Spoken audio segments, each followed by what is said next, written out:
see if I can play this for us. All right, so we got the Jim Cramer one. I believe Vlad's. From what I heard, there was a rumor that they said, "Yo, Vlad, do not go on the Jim Cramer one." I think it's time though. We've kind of hit that. We hit that point in our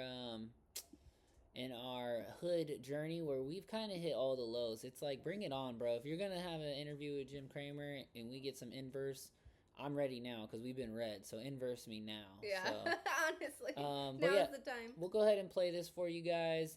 Jim Cramer, obviously, a big fan of Robinhood. As of recently, this year, I believe, maybe the end of last year, he got involved, but whatever. I know he had him on the lightning round, so let's go ahead and check this one out real quick, and then we'll share some thoughts after. Let's do it. All right. Well, first, I want to congratulate you. There have been tough times. You went right through them. You have created a beloved institution. And I know you're even speaking to regular Robinhood investors because that's what you do. But just tell us about the journey, because it wasn't all done in fair weather. Yeah, it's been hard, and I feel like we've gone through the cycle multiple times. You talked to me and Beju when we were getting started, right before we had a million customers. Right. And then I remember we came on your show when we had 10 million customers. Right. Back then, everyone was kind of. Hold up, pause. I do want to add, there was one that I seen from a while back when they were a much younger company, and a guy calls in and he calls Jim Cramer and he says, "Hey, buddy, I want to call about ticker HOOD, blah blah blah blah," and then Jim Cramer, without even taking a breath or anything, and I think Hood was trading around $11 or something. Without a breath, he's just like, "Nope, don't think they're good. Think they got too many options and what else?" He's like, options and Bitcoin for customers. So if Jim Cramer floods you in the beginning of your startup, I mean, bullish. That's bullish as can be. But he said that, and then he immediately goes, "Yo, I suggest you sign up for Schwab." But it's like, behind him is the Mad Money poster, advertiser is Schwab trading, blah blah blah. So it's like, these money managers, you can't really give them everything, because and that's why retail analysts are so important, because these guys have connections. They're having the steak dinners. They have literally the advertisements behind him. He's like, "Nah, not Hood. Go to Charles Schwab." And what has happened since then? I mean, now they're trying to replicate Hood on their heels. Even with our recent decrease, I think we're at, like, I don't know, 5x or something. So let's finish this though. But I just want to add that on, that, like, next week Jim Cramer could change his whole mind up on this.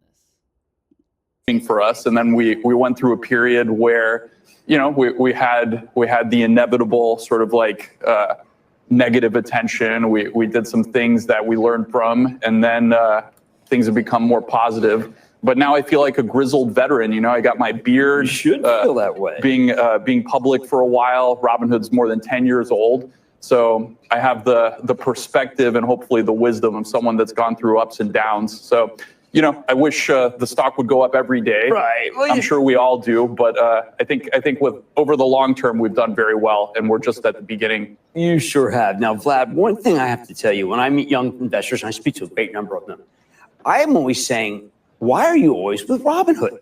And they always say, "Because it's easy." Now, easy actually means that you're designed in a way that is intuitive.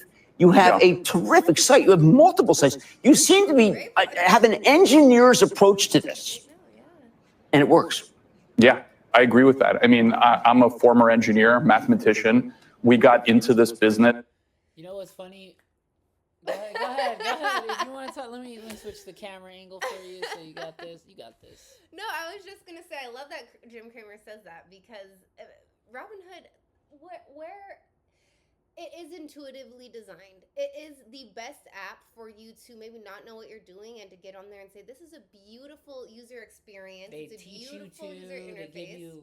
They give you like warnings on, like, the guardrails, the explaining. They're paying you to learn as well. You can take, earn $3 learning about Bitcoin, earn, $3 learning all of this stuff. They're educating you. So not only are they making it easy and visual and intuitive for you to use the app, they're also teaching you while you're learning how to intuitively use it. Yeah, it's a big part of the golden flywheel that we talk about, where it's the first part of the golden flywheel. I guess the funnel, you know, you go in and you sign up for a brokerage for whatever reason. Maybe you wanted the free stock. Maybe your homie Britt is on X fucking talking about it all the time. So you sign up for Robinhood and you realize like, oh, I don't, you know, I've never invested before. But like she said, there's like there's a personalized investing. And then the intuitive part reminds me of like when you give like a 2-year-old an iPad or a phone and they know where to press, they know how to click. They all of a sudden are playing games on the app or on the phone, and you didn't even have to teach them anything. That's kind of where Robinhood takes that. It's like you went in there for a free stock, or you went in there for the 2%, 1% deposit, 2% on 401ks, 3% on Roth IRAs. You went in for whatever the perk was, and you stayed for more value. And it's that intuitiveness that allows more products to be adopted faster than any other platform I've seen. Like when I'm on a platform and they start, hey, get this, do this, I'm like, what the hell? I'm here for one reason. So Robinhood, when they offer something, I want to try it almost immediately, even if I'm not, just as a curiosity, like just as a novice investor, I'm like, hey, I love to invest and I love to see the new tools and I love to see the new perks. And it's just a never-ending flywheel. Just to make one last point on that, it's intuitive for people who are not even tech or iPhone savvy. My mother, she cannot use her iPhone. She can't even search for apps in the search bar. She surely knows how to use her Robinhood app. Yeah, she knows. She definitely knows how, and she's gotten her experience with meme coins too, which I think is. She got gifted some Doge from Hood. Yeah, and I don't think it's all as degenerate as people make it out to think, because it is at the simplest form. Just like Vlad was saying at the Bloomberg interview, it's at the simplest form. It is innovative technology. Absolutely. And to demonize it with meme coins and gambling is not fair, because the juxtaposition is, you know, instant access anywhere in the world, crowdfunding, global liquidity. It's amazing. Boom. So pinning those meme coins and stuff. Also, yes, some people do lose a lot of money on meme coins. Some people make so much money. So you can't deny that both happen at the same time. Let's get back into it. Yeah, I think more people lose money though, but through algorithmic trading, which is interesting. Now we're in the NYSE, right? And algorithmic trading disrupted institutional. And really what Robinhood did was we brought that technology to retail in the form of zero commissions and great technology. And I think that's still what's the ethos of the company, using technology and engineering to apply that to financial services. And people have stuck with you. Yes, sure, there was the turmoil when we think about GameStop, whatever. But you've now got you've got people who've been with you for some time, and you're even getting to the point where you're doing terrific deals on RIAs and IRAs. You bought an outfit, Trade PMR. That would have been something that 10 years ago I never would have thought you would have done. Yeah, I mean, the long-term goal is for us to be the place where any customer globally can buy, sell, or hold any financial asset or conduct any financial transaction. So we started with trading, but you mentioned there's 84 to 86 trillion being handed down to younger generations. We think we can be the place where that wealth goes. And I don't think anyone's actually seriously tackling this problem with technology. No, just you. And I've seen your site. Obviously, everyone wants to show me the site, what you're doing. I mean, just for futures, which are so hard to actually visualize. You found a way to visualize trading in futures. Yeah, I think that futures just launched a couple months ago. It's already, a business that is growing quite nicely. Index options as well launched. That's at 15 million, north of 15 million. Run Your rate. Dashboard is Robinhood Legend. It's incredible because again, it's intuitive. And is that you just have engineers who know how to visualize what people want? They come to you, like you met with individuals today. What do they want? Yeah. I think it's a combination of having a few different types of people. People that are industry experts like Steve Quirk, JB McKenzie, who really understand the active trader, large part because they're active traders themselves. Right. So they really, really care about these products and are passionate about it themselves. And amazing product managers, engineers, folks on the legal and compliance side, product designers. I think we have really the best at every position. So now, speaking of legal compliance, SEC investigation closed, move on, right? Yeah, I think that it's nice to not have to play as much defense. I mean, frankly, in the last administration, we're playing a lot of defense. Right. There was an all-out assault on not just crypto, but individual retail trading in general with market structure proposals, predictive data analytics, which is basically an assault on AI and financial services. So now, we're fortunate to have, an administration that wants the U.S. to be number one in AI and financial services and crypto. How far can you stretch it, though, Vlad? I mean, prediction markets, elections, sports gambling, there's great synergy, okay? And by the way, since they've legalized gambling, I like to talk about DFS, daily fantasy, because it's portfolio management. But how far can you really go before the government says, wait, that's too far? Yeah, I think that's a good question. We're a markets company. Right. Robinhood Markets it's in our name, and I believe in prediction markets. I think prediction markets are the future of trading. They're also the future of information. So I think there's certain differences between doing that even in sports and like traditional sports books. For example, there's no line being set by the platform. Buyers and sellers are meeting, so there's price discovery, and that is actually what gives you a signal into what the actual probabilities of these events occurring are. So I think that prediction markets are going to be a bigger and bigger thing across all events. And, of course, there's lots of market participants. There's people that speculate. There's folks that are using it to hedge, like any market. Right. And I think Robinhood can serve all of them. I was concerned and told you that, wow, so many people do options and so much do crypto. I'm afraid that there isn't staying power, but that was wrong. There is tremendous staying power, and there's big institutions now that use some of your option product. Yeah. I just said that. Wait, I just said that too. I said, he said that they had too many options and too much access to Bitcoin. So he said crypto, but right now he literally just addressed that and said, I said this, but I was... words. I like that. Jim Cramer, he says a lot of things that are so out there, but then he can always walk them back too. He can say, I was wrong, and I appreciate that about him. Yeah, that was nice. Okay, let's get back to it. When you look at, and we've made a lot of advances on options. We rolled out index options, which, as you probably know, has been one of the fastest growing sectors. If you want to, if you want to make a trade and take advantage of movements across an entire market or sector, index options and futures allow you to do that. And I think our take on it is customers, we want to be number one at the active trader market. Customers want to trade these products. Institutions obviously use them. And we think by and large, any assets that's available to institutions should have a path for retail to use it as well. But again, not everyone is a speculator and not everyone wants to actively trade options. Those that do, we should have a path to allow them to do it. But of course, we have suitability checks, all sorts of requirements that you have to go through to become an options trader. Everybody wants 3% match on their IRA. Yeah, I mean, if you think about what we're incentivizing as a platform, what's the thing that we're incentivizing to come over? It's the retirement accounts. And that's been a very successful product. Hold on. We just made a whole video on retirement, so make sure you go check that out. It's the ultimate retirement account, and we talk about this 3% match that Jim Cramer's talking about. Everybody wants it, and just to let you guys know, 45 grand on the table. Just don't even ask any more questions. It's 45 grand.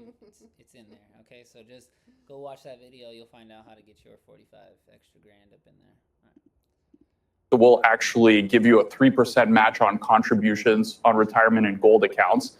And we've done several matches, including one where if you bring over a whole account, you get 2% on your retirement. So you're telling me if I have, let's say, a lot of stocks and money in an IRA somewhere else, and I bring it over to you, I can actually get 2% return on that money for doing nothing other than opening an account with you. If you have, $10 million, that's 200,000 in match. Yo, I'm not even just gonna say it right here too.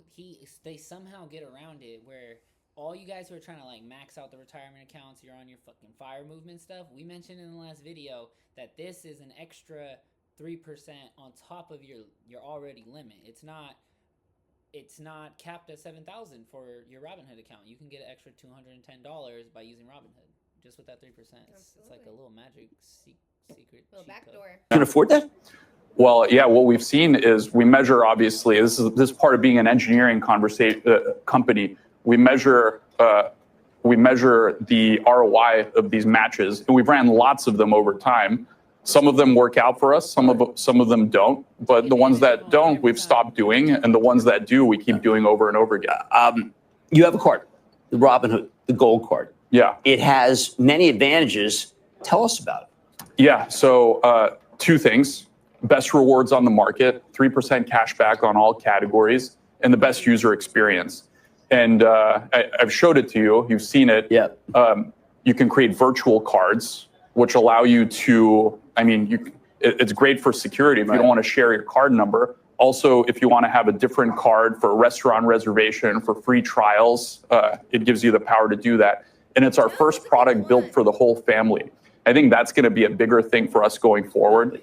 Like products that become better, the more family members you put on it. Like, why is it worse for you when you have your family on using the same brokerage? It's certainly not better, but I think that's a big part of this multi-generational opportunity.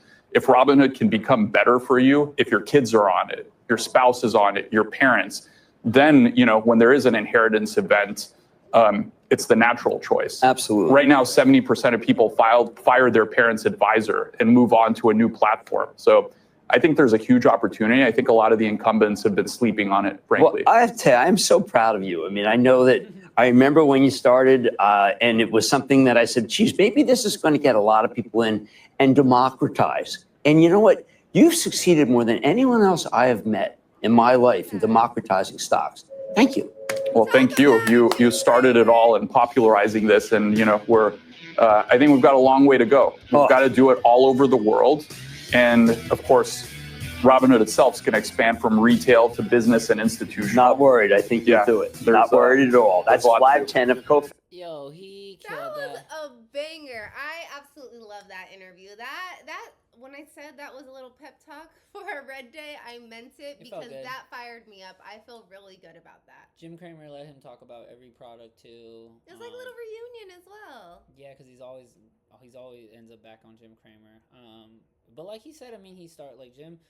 He made a lot of this fun too. Like that was the most fun show before all this crazy social media, meme stock, Wall Street bet stuff. It was like his energy is unmatched. Yeah, and even if you were trading inverse Cramer, which is opposite of whatever he says, he's still a respected OG, and so just a good moment for Vlad to take a victory lap. He said Vlad has democratized finance more than anybody he's ever met. Shout out Baju Bat as well. The just co-founders together of Robinhood. Man, they've given us fractional, commission free, everything else is just a cherry on top, and they could have honestly left the company just like that, but revolutionary. Yeah, Vlad decided he wants to keep innovating. He sees more, and like I said, he would not be an entrepreneur in the financial sector if he didn't see where this could go. Obviously, he sees tremendous innovation, and he's going to do it at Robinhood. So, man, if he ever left, I'm out. I'm swearing, I'm out. Selling it all. But I love that point that Jim Cramer touched on at the end, that 70% of millennials will be firing their wealth managers. And we've gone through that already, and it seems like a lot of these brokerages and these money managers have taken for granted that investors are paying for their salary, paying for their entire lifestyle, and kind of become right now they're in squeeze mode. Basically, they don't want to conform. They could easily switch it off and be like, oh, look, let's all go commission free. Let's all do. But no, they're still taking advantage of the older generation who have money. And it's disgusting. It's not good, I'll tell you that. And, you have some fund managers who are not executing trades or executing at the speed that their customer would like because it does not benefit them. Actually, this is my money. I don't care if it benefits you. Are you going to move it the way I want you to the best of my suitability, to my desires, or what's going to make you money? And unfortunately, some people of the older generation feel like they're doing a service by continuing to pay fees and pay for salaries for money managers who are taking their income for granted. If you even just look up what a 1% expense over an investing career is, it's millions of dollars. It's not Take little. a look at It's your not statements. baby. Look at the fees. Look, literally get your printouts. If you have the email only, ask them to mail it to you. Look at what you're losing and see if you're ready to pivot to Robinhood. And then they make it very easy. Like they said, they're going to move to the family situation where everyone's already on there. It's easy to just pass the inheritance. They're going to bridge that. Right now, they've actually partnered with marketplace rollover marketplaces that can help transition your 401ks, your Roths, your retirements, whatever. It can get it into the Robinhood app, and it's actually very, very easy, and I'm sure it's only going to get easier as everything keeps snowballing, because as we take our money and put it into Robinhood, our nieces and nephews and our kids in our family, our niece nephews, they'll actually be able to inherit it through a Robinhood account instead of having beneficiaries, to go. Yeah, easy transfer. And honestly, I'm looking forward to maybe they acquire a rollover marketplace. But as of now, it was just a good pep talk to get Vlad on here. Talk about how nothing has changed. We're still growing. Number go up, number go down. We continue to innovate at Robinhood. And that's what we want to hear. We are in it for the long run. We're not trading. We're not, just trying to make it quick. We're long on hood. Protect Vlad. A good chunk of my net worth is in that man's hands. That's right. Make sure you guys subscribe. Go ahead and follow us. And Ed Money's Brady's Bliss on X. Go ahead and if you'd like to see something specific, hit us up, leave a comment, and let us know what you'd like to see on the next episode. Yeah, thank you. Bye. Bye.